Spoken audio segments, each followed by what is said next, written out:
What is going on, everybody? It's Scotty here with Flat Track Flashback, and we are coming off of a wild and long week of flat track racing up into Quoin, Illinois. We had the Amateur Nationals taking place from June 29th all the way up until the morning of July 5th.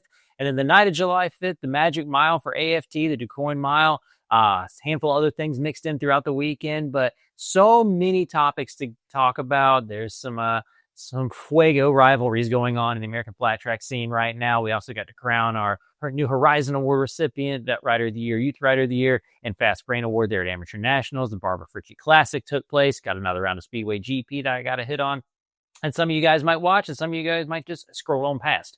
So let's dive into it. We got a lot to talk about. This was, I was thinking about recording separate videos for this, but you know what? I think I'm just going to throw it all together. We'll throw the chapters on there, and you guys can watch what you feel like watching. So, yeah, AFT, it's their first mile of the season there in DuQuoin, the Magic Mile. It's personally my favorite of the miles that they race at. I just love that track. Although during practice and qualifying, I was a little nervous about how the track was going to come together. This is, again, with this year and the lengthy gaps that they generally have between practice and qualifying, you know, you get very different conditions from practice and qualifying in the day when it's hot and super dry versus at night when, you know, maybe you can keep some of the moisture in the track. And we saw that mile go through a lot of changes during the day, during practice and qualifying. It grooved up. You know, you had the heat. It was so hot throughout the day. That entire week in DuQuoin, you had temperatures averaging just under 90 degrees, and that's a little steamy. I don't like that. For me, if I'm going to be outside, it's got to be somewhere between 50 and 75. I got a range that I prefer. Anything outside of that, not exactly stoked. So yeah, temperatures being up in the 90s, it was a hot one out there. And at one point, practice even got delayed because a baby deer hopped on the track, and we had to have track crews, you know, rescue it, get it to a safe place, kind of toss it over the wall. No deer was harmed. It was able to escape back away from the racetrack. So glad we dodged that bullet. But yeah, as we get into the night show, we'll just go ahead and lead things off with the singles class. And how spicy was that?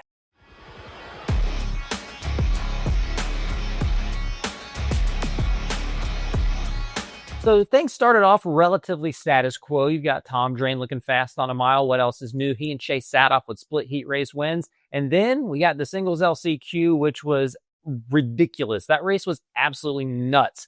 So Evan Renshaw gets toward the front early. Tyler Raggio takes the lead. Good to see Tyler back at the racetrack. We haven't seen him in a main event racing since Sonoy back in March. So really cool to see Tyler back out there. Raggio would end up taking the lead there in the LCQ. Renshaw would fall back to as far as 8th. We had a massive pack of riders all over the place. And it was around this time I started noticing more so sort of the track having a lot of bumps coming off of turns 3 and 4. As the night would go on, you'd also have several kind of going into the corners. You can see the bikes bouncing around a good bit, very nerve-wracking. Watching AFT now, I've noticed the more that I've gotten to know you guys and you riders, my heart rate is a lot higher as a fan watching from home. And I don't even want to check the blood pressure because holy cow, you guys make me nervous. But yeah, bar-to-bar racing, massive pack.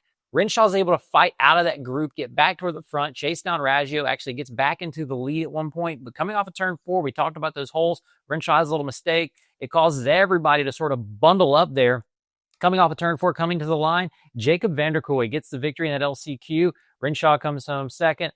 We also got to see Ryder Reese, whose bike had been smoking earlier in the LCQ. He comes home third. Raggio falls back to 4th, but does qualify for the show. And DuQuoin gave us another spectacular night of racing on the 450s. You know, Tom Drain did not get the best start out of the gate. He was, you know, as far back as around 4th or 5th, but was able to stay up in that lead pack. That lead pack started to separate itself from, you know, at one point, I think it was as much as 9 riders. We had sort of 3 little groups. You had that lead group that broke away, a second little pack, and then another pack toward the back. This race had several scary moments, and most of them involving the 88 of Chase Sadoff. Chase Sadoff, the defending winner of the event, looking strong all day, needing a really strong effort to sort of keep, sap the momentum that Tom Drain had been building up. But Chase going into 1 and 2 earlier in the race, he had a little bit of contact with the back tire of Chad Coase. It looked like Chase might be going over the bars. Very, very sketchy moment there, but he was able to recover. Gets back in line. Chad Coase able to get back in line. They're able to, sort of reset and get back in the hunt. Talked about Tom Drain, who didn't get the best start. He was up front, leading laps on a mile, no surprise. Very impressive run for Walker Porter, who at times was up in that lead pack. Toward the halfway point, he started to fade off. He had this really interesting line in 3 and 4 where he was sort of squaring off the corner, but when he would when he would come off the corner, he was almost out of line with the pack, and he was sort of just by himself, not able to tuck in and utilize the draft. I'm sure Walker will get far more experience on mile racing. A lot of these amateur riders, kids coming up, the likes of Porter and Ryder Reese, Cage Tadman, they've never seen the mile other than maybe an amateur nationals event, maybe a couple of tune-ups here and there, but still relatively new to this type of racing. So I expect those guys to take everything that they learned from this main event and apply it to later in the year. Now, several riders who also got up into this mix. Braden Fanders was looking super strong all day. He was up in the lead pack all race long. And Evan Renshaw, after being just, stuck in that LCQ battle, he works his way up into the fight for the lead. Really cool to see the 65 of Renshaw up in the mix. He had really good speed around the outside, especially in 3 and 4.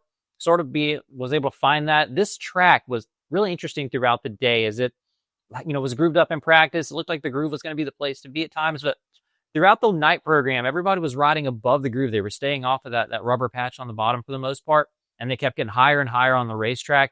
Renshaw working really high on the racetrack, carrying a lot of corner speed. It was really impressive there. It looks like at times, again, similar to what Walker was dealing with, he wasn't able to get back in line and sort of get into the draft, but fighting up there in the lead pack from the LCQ. Now, our main title combatants, they had a dogfight, and we were kind of waiting for things to sort of spill over with these two all year. They had so many moments last year where Chase Sadoff and Tom Drain were going at it head-to-head, throwing some very, very aggressive moves at each other. And in this race, there was a moment coming off of turns 3 and 4 where you see Sadoff's bike gets a little upset, and then he and Tom Drain make contact. Drain's handlebar touching Sadoff's boot. Tom able to save it. A very, very scary moment there. If Tom had gone down in front of that pack, I don't even want to think about what would have happened. But very scary moment there. Tom, both feet off the pegs, handlebars out of shape, but he's able to recover and get back into this. Chase had this line really in 1 and 2 and 3 and 4. He was able to sort of get in a little higher and square up underneath Tom Drain, trying to get a drive off the corner. Almost something you see more on like half mile racing, but Chase was able to sort of apply it to this mile. And man, these guys, they just, it was a sketchy moment, and it definitely lit a fire under Tom Drain. Coming into the late stages of the race, in the final laps of these races, you've got 8 riders all vying for the win, 8 riders with a shot at the victory here. And Tom Drain leading the pack as they come to the white flag. He and Chase Sadoff duking it out as they go around the final time on the Magic Mile. Coming into 3 and 4, nobody able to bump Tom Drain wide like happened last year. Drain's leading him off of turn 4 and makes that move off of turn 4 toward the bottom, and Sadoff tries to pull out of the draft to get him. Unable to do so. A super tight margin of victory there. And Tom Drain comes home with the win. Sadoff second. Trevor Bruner comes home third. Hunter Bauer, really impressive run in the top 5. He comes home fourth. Evan Renshaw gets a top 5 out of the night. But after the race, going into 1 and 2 and down the back straightaway, you see Chase Sadoff and Tom Drain exchanging words, hand motions, very frustrated with each other. Chad Coase had to get sort of between them and become a peacemaker there at the end of the race. So a lot of drama starting to boil over with these two riders who are fierce competitors on the track. On the podium in Tom Drain's interview, he said from that moment where he and Chase made contact in 3 and 4, he was seeing red and was going to be doing anything he could to win that race. Chase Sadoff sort of felt like Tom Drain wasn't holding his line, couldn't run a straight line at times. These two, I don't think they like each other at all. And that just adds another element to this rivalry for this championship. These two guys, they're going to get after it with each other. And we were kind of just waiting for that moment, all year, like we saw last year, where there was going to be some stuff happen here that you're kind of like, oof, take it easy, guys. And here we go. We got it on the mile. And I know Chase is going to be extra fired up, and Tom as well. They're going to be doing everything they can to beat each other. And I just hope that they're able to sort of keep a cooler head as we continue through these rounds. And it doesn't affect them in their own quest for these titles. I'm sure there's other riders who are like, yeah, sure, you guys go ahead and spice it up and cost each other positions. It could open the door for other riders to come through and pick up victories. But yeah, it's going to be interesting to watch these two as they carry on through the rest of the year. Tom Drain's victory, his 3rd in a row, 14th of his career in the singles class. He stretches out that points lead in the championship. Now up 20 as we hit the halfway point of the season, heading into Lucas Oil for the next round. So we'll see what transpires there. But man, these two are starting to get heated, and Sadoff's got to be frustrated with this. He hasn't gotten a victory since back in March, but he's been up in the hunt, had opportunities here, and Quoin was one of those tracks, man. That bike is so good on the miles, and Chase has been so good on the miles and so close so many times. He's tired of finishing second and definitely tired of seeing that 59 ahead of him. And as we look at the standings right now, Bruner, like we said, sitting there third in points. Behind him, though, Terran Santero holds on to fourth, and Evan Renshaw with another top 5 finish. He now sits fifth in points. Aiden Rusev sits sixth. A tough night for Cage Chapman, coming home 15th. Still sitting seventh in points, right there in that battle for fifth, or for fourth, really. And behind him, you've got Braden Fanders, Jared Lowe, and Hunter Bauer now inside the top 10. Finally, as we hit the 8th round of the season, somebody's knocked Cody Kopp out of the top 10, even though Cody's only had 2 races on the year. Cool to see Tyler Raggio back. Really cool to see Chad Coase up in that front pack racing for the victory there. Thought that that bike would be really strong after Chad's performances in Springfield last year. So maybe this can be sort of a riding of the ship for that team as they can continue moving forward and contesting for wins. Good to see Renshaw, again, rebound after a tough start to his day and put together a solid ride to close out the night. Hopefully that'll build confidence for him heading into one of these clay car tracks there at Lucas Oil.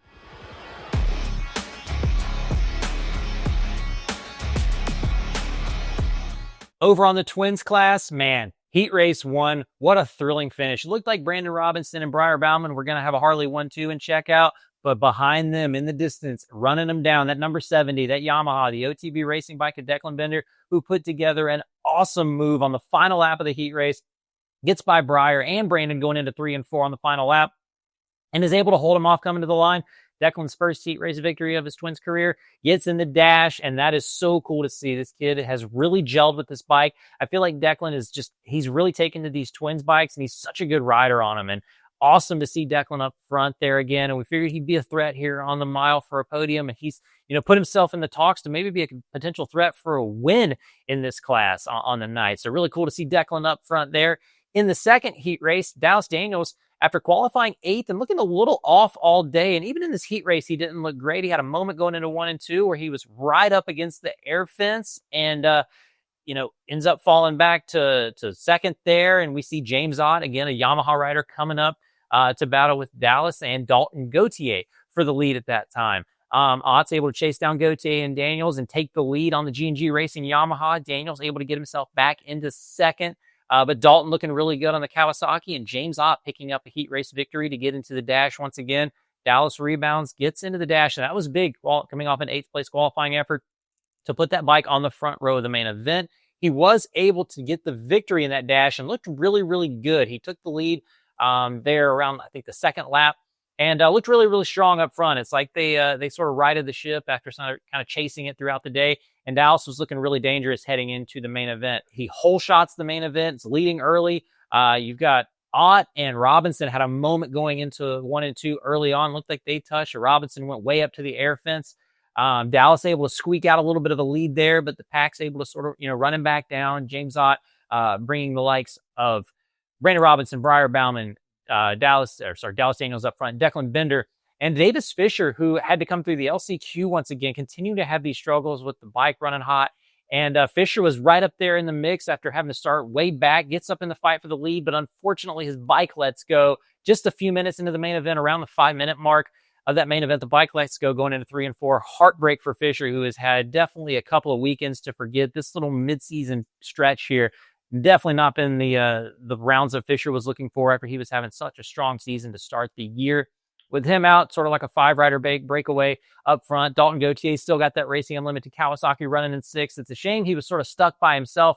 At times, Dalton was turning really good laps, and it looked like he was kind of closing up on the lead group, but just could never get back to those front 5, who would put on a great show. James Ott and Dallas Daniels exchanging the lead at times. Briar Bauman at times showing really good speed coming off of turn 4. At one time, railing around the outside of guys and getting to the lead, but then it didn't look like he had the same horsepower that the Yamahas had down the straightaway. And speaking of those Yamaha horsepower, it's looking like Dallas had a little more motor than James Ott. Ott would pull out to try to draft him at the finish line, and Dallas was able to hold him off.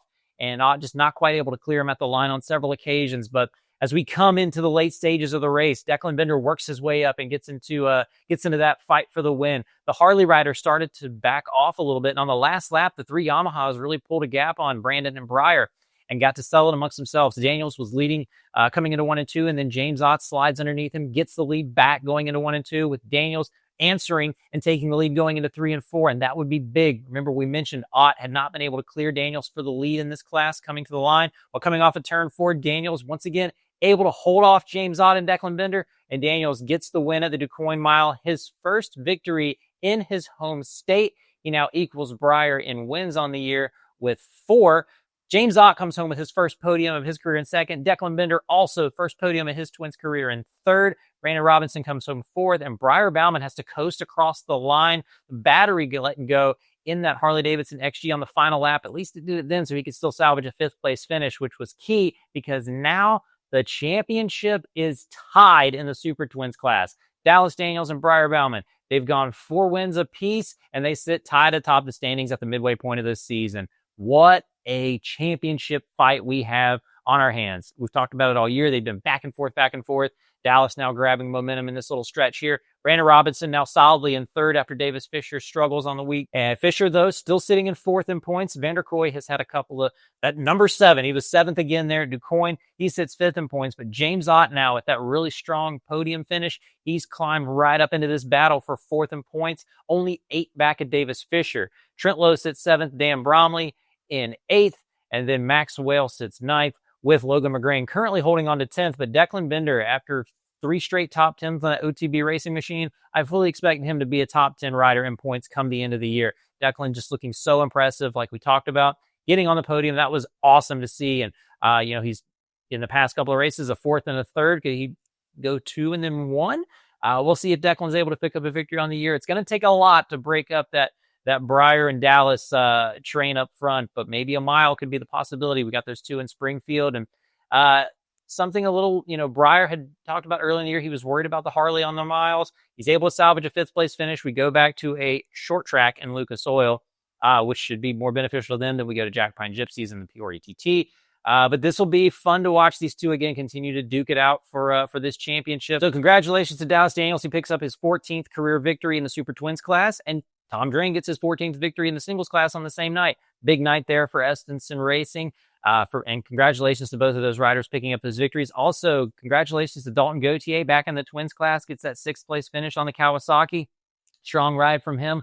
I wanted to look at sort of the numbers of the Twins in the singles class as far as rider counts this year through the first 8 rounds. Now, sure, some of these won't quite align with what the exact races were because we did have, Orange County and Bridgeport and Texas in the mix last year, whereas the Lima, Triple Crown, and DuQuoin factor into the first 8 races of this year. But the average number of Twins riders that we've seen through the first 8 rounds this year is 17, which is not stellar. Those 2 California rounds definitely hurting. Last year, we only had 21 riders that we were averaging in the Twins class. So not loving that. Definitely not. We're not loving that one. But the average singles rider count has gone up from last year. So, 27 was our average number for the singles class through the first 8 rounds. We're at 30 for the average number of singles riders through the first 8 rounds in 2025. So dropping 4 in the Twins, up and 3 in the singles, sort of a wash on the year.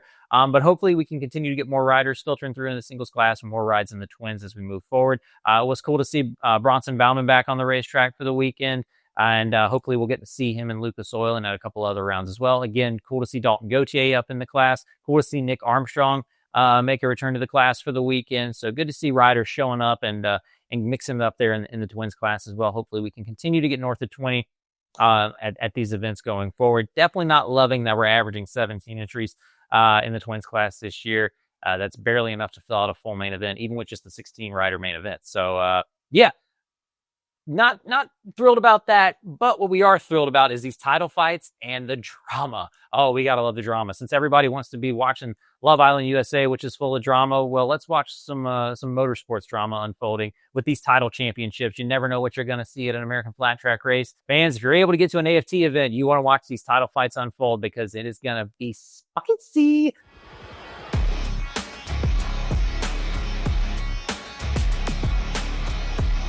We talked about Estenson Racing success on the DuQuoin Mile. Well, Estenson found success throughout the week in DuQuoin. Now, I'm going to delay that. I'm going to tease that for later. Let's talk about Amateur Nationals, man. I want to give a huge shout out to Fans Choice for covering some of those events, giving us live streaming of that. And I know some people are going to be mad at that fact it was just a stationary camera. But look, last year it was tough to find stuff about this if you weren't on Facebook. This year we have live timing.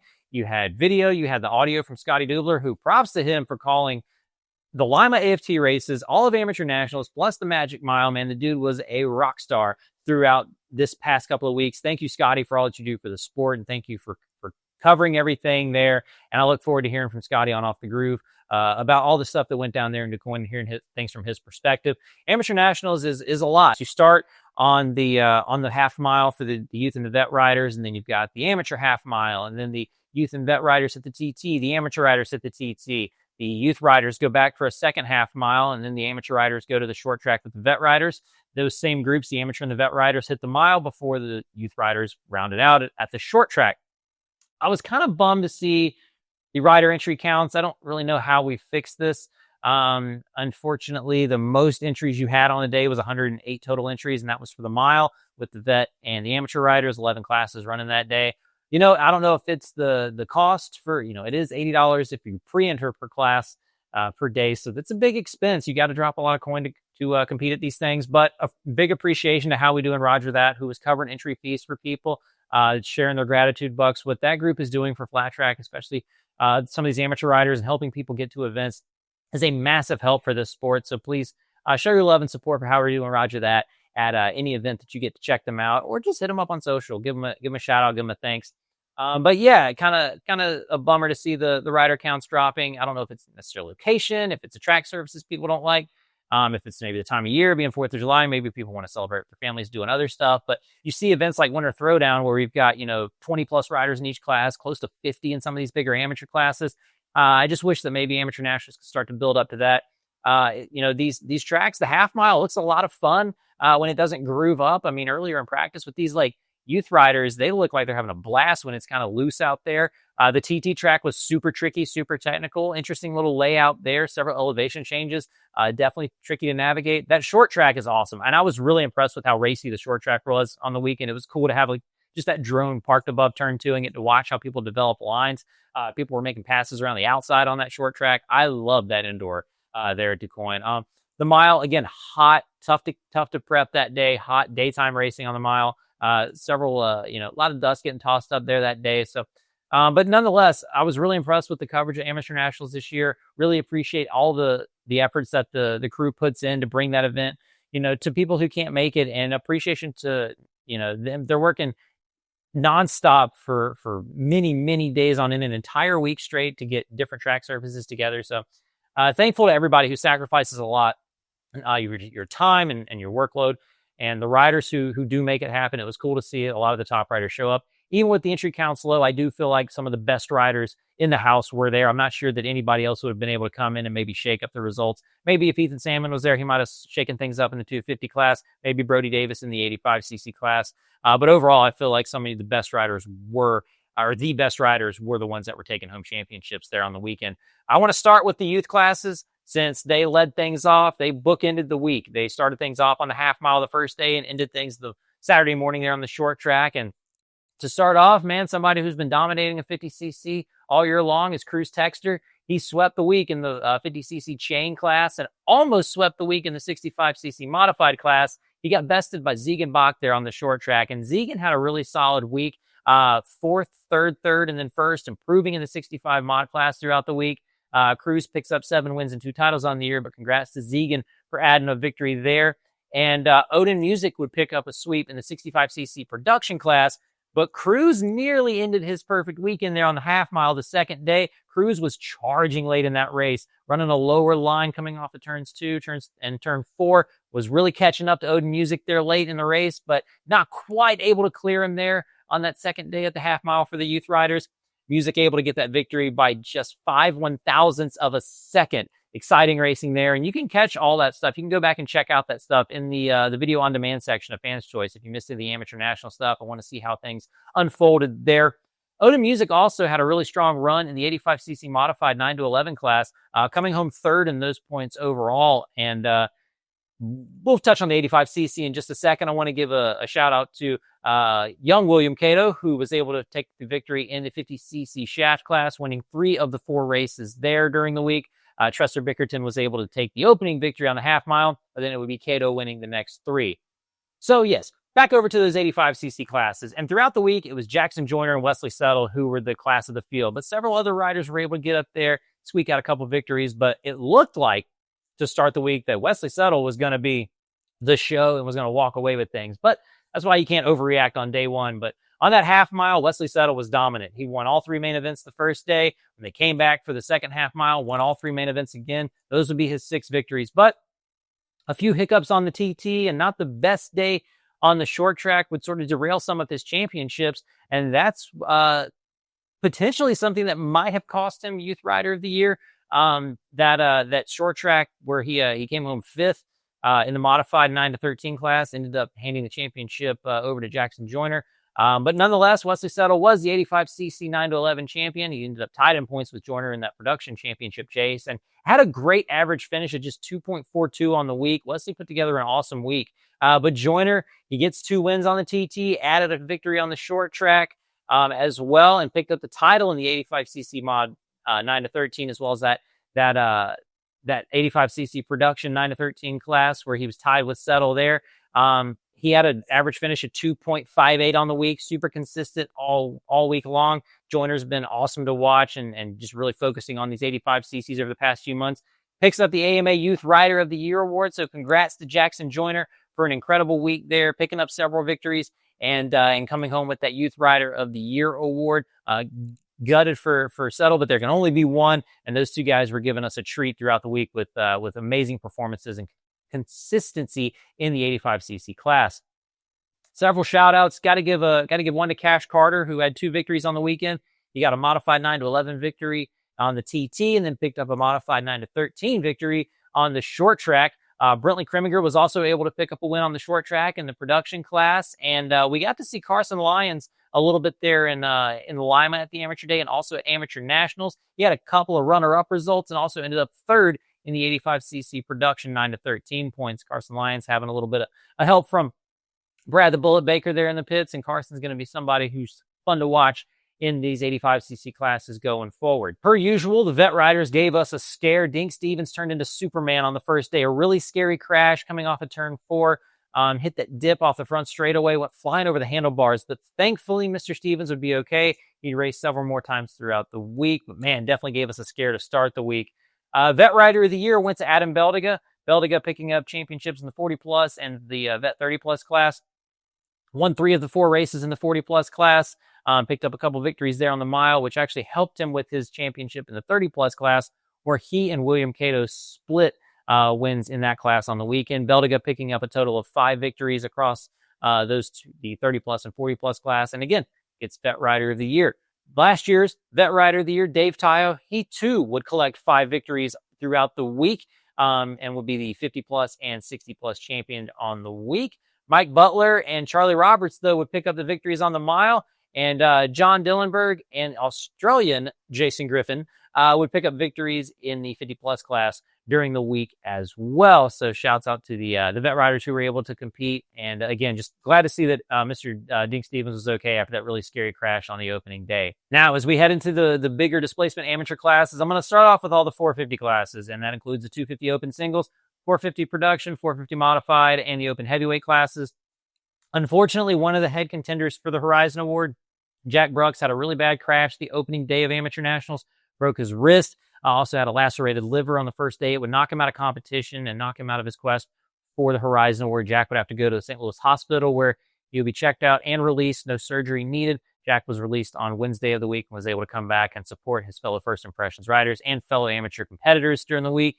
Super bummed that Jack wasn't able to get up there and fight with the likes of Sam Drain, Bodie Page, Adam Budman Wood, and Cody Michie and the rest of the riders who were competing there in those higher displacement amateur classes. But, man, Australia, they showed out in these classes. In the amateur days, Sam Drain, Bodie Page, they've kind of shown to be the top riders in the amateur classes lately. And, they gave us a glimpse of that back in Harpster, Ohio, and they just kept on winning at amateur nationals, splitting victories on the half mile and the TT, and then dicing it up on the short track and the mile. At one point on the short track, Sam and Bodie got warned for rough riding, but man, come on, it's a little indoor short track, a little bar banging, a little bar banging in there. It's not like, when you're hitting handlebars on the mile. But Sam Drain, what a week he put together. Earlier we mentioned Estenson's success throughout the weekend, not just the AFT level, but amateur nationals as well. Sam Drain was the winningest rider on the week. He picked up 8 wins He had a last lap pass on Bodie Page there on the short track in the 450 production class. Bodie was holding him off. Sam was working that higher line. Bodie's bike got a little twitchy coming off of turn 4, and Sam was able to clear him and pick up the victory, but it would be Sam's only victory on the short track. Bodie got a little redemption there in 2 of the other main events, but on the mile, Sam Drain gets 3 of the 4 victories that he competed in there. Was pretty dominant in the 450 production class, winning by over 2 seconds. Held off Bodie in the 450 modified and the open singles class by right around a 1/10 of a second.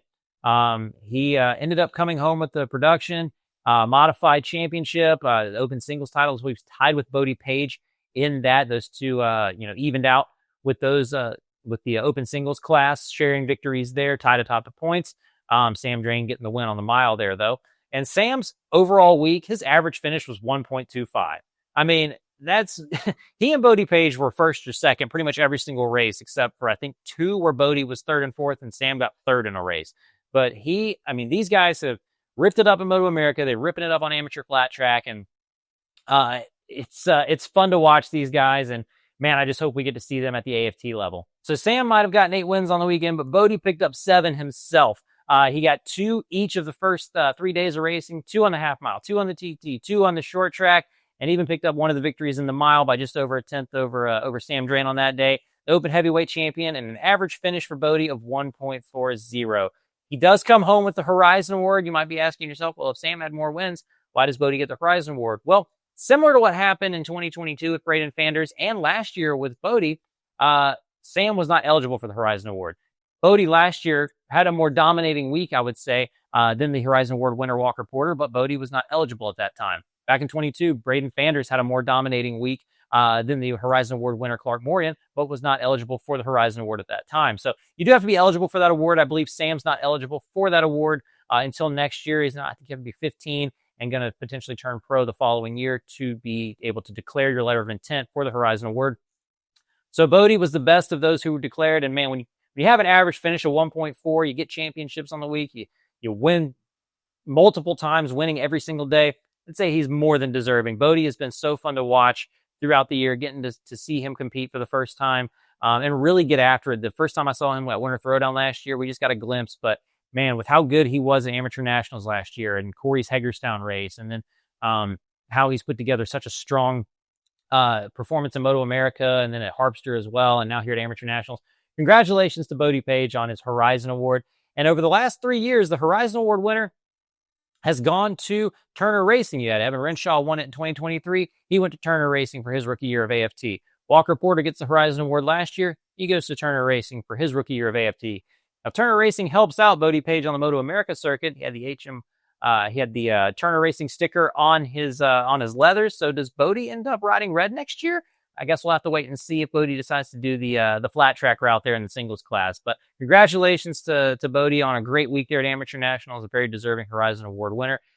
There was a post I saw from Corey where Bodie's had to look at the one that Evan had from a couple years ago as a little extra motivation coming into this year. And that was one of the goals he wanted to cross off for sure. And I'd say mission accomplished. Congratulations, Bodie.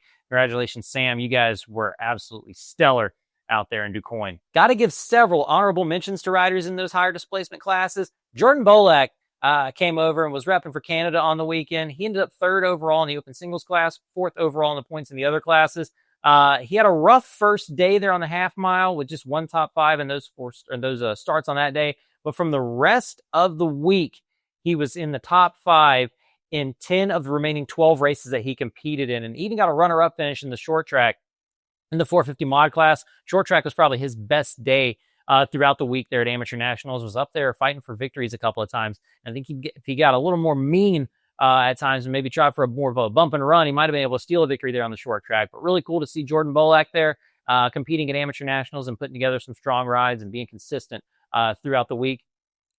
Cody Mishi, we got to give him a shout out. He was the only American to win in any of the 450 classes. He took the 450 mod victory to close out the day at the short track in a really exciting race that saw Sam Drain lead early. And Cody Nishi was working that high line around the short track. It looked like he had opportunities. He was trying to square underneath, but Bolak was there. Sam had a little miscue going into 1 and 2, and Nishi pounced, got underneath Sam Drain, took the lead, and Sam wasn't quite able to make that outside line work that he was able to earlier in the day, and that Mishi was able to make work. He ends up falling back to third. Mishi ends up pulling away for the victory. Bolak comes home second. Drain third, and Bodie Page in fourth in that particular race. Mishi would end up finishing third in the 450 mod and the heavyweight class points. TT struggles for Cody on the week, but he finished top 5 in every other start on the half mile, on the short track, as well as on the mile. Adam Budman Wood, he put together a solid week as well. Top 5 in 10 of the 12 starts that he had on the weekend. Ends up third in 450 production points as well. In the 250 class, it was still Australian dominance. Jed Fife winning both of the 250 class titles, the production and the mod class. He had 4 wins on the weekend.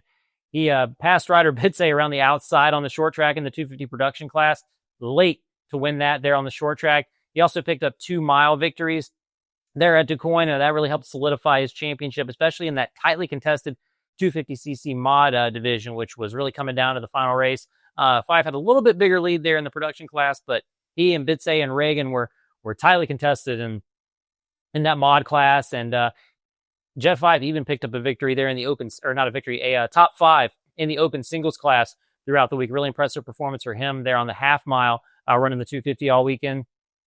Jed was super strong a winter throwdown last year on the 85. This year, moving up to the 250s, he's really started to find his footing there. Still a little guy for these 250 bikes, but man, he's going to be another one of those really fast Australians that's going to be fun to keep an eye on throughout the ranks, just like Drain and Page and Heaton New. And also there was another Aussie who showed up that we got to see and looked really, really fast, and that was Lockie Duggan, who has had a lot of exciting battles with Lucy Heaton New down in Australia. He's a rider to keep an eye on. Really, really fast rider from Australia. Look out for him in the future. He put together several top 5 rides, had a couple of podiums as well, even a runner-up there on the mile in one of the 250 classes. Some other riders to give shouts out to in the 250 class. Obviously, Ryder Bitze, a couple of wins on the week. Got bested there on the short track by Pfeiffer. He would have had the sweep there. Ends up second in points in both of those classes. So congratulations to Ryder. He and Braxton Reagan have been in a duel during the Mission Food CTR 250 class points. They're tied right now with just Peoria and Mid-Carolina remaining in that series. So Ryder Bitze getting more time with the fast amateur riders, and gets a better Reagan there in Illinois. Braxton would take home a victory on the TT in the 250 mod class. Had that really cool kit that he was repping on the weekend. Bane Nance pick up a victory in the 250 production class on the TT, and we also got to give kudos to Beckham Daniels, who had a really strong performance on the TT and the mile. He was second and fourth on the TT and second and third there on the mile. Ended up fourth in 250cc mod points and fifth in 250cc production points on the week. So congrats to Beckham on putting together a really solid week there as he gets more comfortable on the 250. The women's class gave us some really close finishes on the short track and the mile. Megan Grammel would win 3 of the 4 events on the week, but she would have to hold off Paige Keck on the short track and the mile. And Paige almost got the better of her on the short track. Just 53 one-thousandths of a second was the margin there. Megan getting the better of Paige on that day. And then on the mile, Megan holding off Paige once again, this time by just 15 one-thousandths of a second. So that's got to be frustrating for Paige. But Megan Grammel is a really, really talented rider, and it was fun to see those two in such tight battles in those main events on the weekend. Alyssa Gruppenbacher kicked off the week in the women's class with a victory before Grammel went on her winning streak to end up coming home with that title.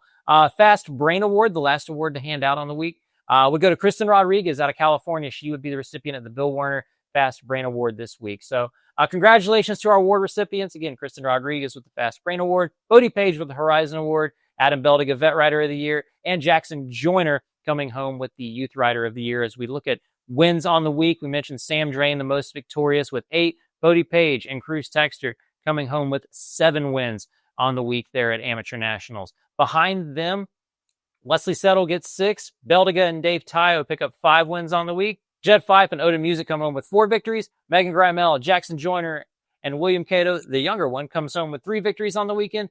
The elder William Cato, Cash Carter, Ryder Bitze also picking up multiple victories. Each of those riders with 2. Then we had 11 other riders collect a win on the weekend. The American riders had more victories than the Aussies on the weekend overall, 52-20. So yeah, go USA. But an awesome week of racing there at Amateur Nationals. Again, thanks to everybody who helped put that together and just all the hard work that goes into making that week happen. And I hope to see this event continue to grow over the years. We got a lot of riders in the pipeline, a lot of exciting talent coming through the ranks, and just hope to see them get a place to showcase that more and more, and get to see these riders continue to grow through flat track, and one day be able to line up there at the Magic Mile on Saturday night.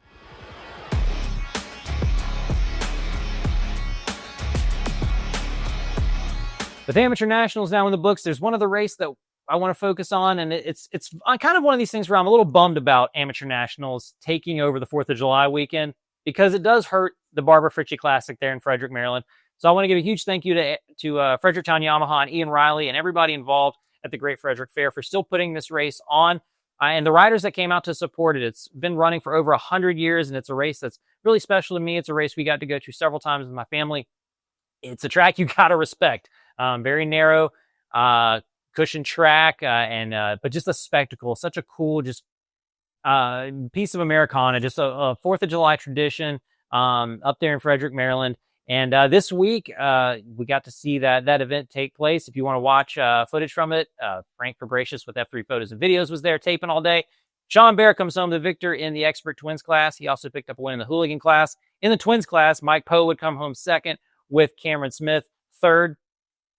Canada, they took home victories in the 450 and Open Expert class. It would be Loic Nadeau who would win both of them. He got the better of fellow Canadian Matteo Racine in the 450 and the Open Expert class. Luke Wilhelm would come home third in Open Expert, with Gabriel Bosvert coming home third in the 450 Expert. So a Canada sweep of the podium there. And this track really sort of lends itself to some of the tracks that they see up in Canada, some of those looser cushion tracks. There's times where we've gotten to see Steve Beattie and Dominic Bolak look really good there in Frederick. And, man, Nadeau, Racine, Bosvert, these are guys to keep an eye on as they continue to come through the ranks. They're going to probably be contesting a lot of the races up there in Canada, but as they continue to move through flat track, keep an eye out for these guys to maybe be factors, especially on a track like Lima. Cole Varnes probably won the race of the day, holding off Jordan Sparron there in the 250 amateur class. They had a drag race to the finish line that saw Varnes just hold off Sparron, who was ripping that high line through 3 and 4. Those two side by side coming down that long front straightaway there at Frederick, with Cole Varnes getting the victory. But Sparron would pass Cole Varnes for the lead earlier in that Open Amateur main event, and Jordan Sparron would go on to get a little redemption there, winning in the Open Amateur class. Additionally, Rick Winsett, he got a victory in the 30-plus and 40-plus class, and Brent Livingston would win a loaded vintage class. A lot of vintage bikes there in Frederick, so really cool to keep that tradition going. Glad they were able to have that race. Hopefully they can have it again in the future. I know a lot goes into that, and they rely a lot on the support from the amateur riders in the area, and even some of the pro riders in the area being able to attend and help fill out that event. But it looked like a pretty good crowd of spectators. And again, thank you to Ian Riley and Fredericktown Yamaha for making that Barbara Fritchie Classic event happen there in Frederick, Maryland.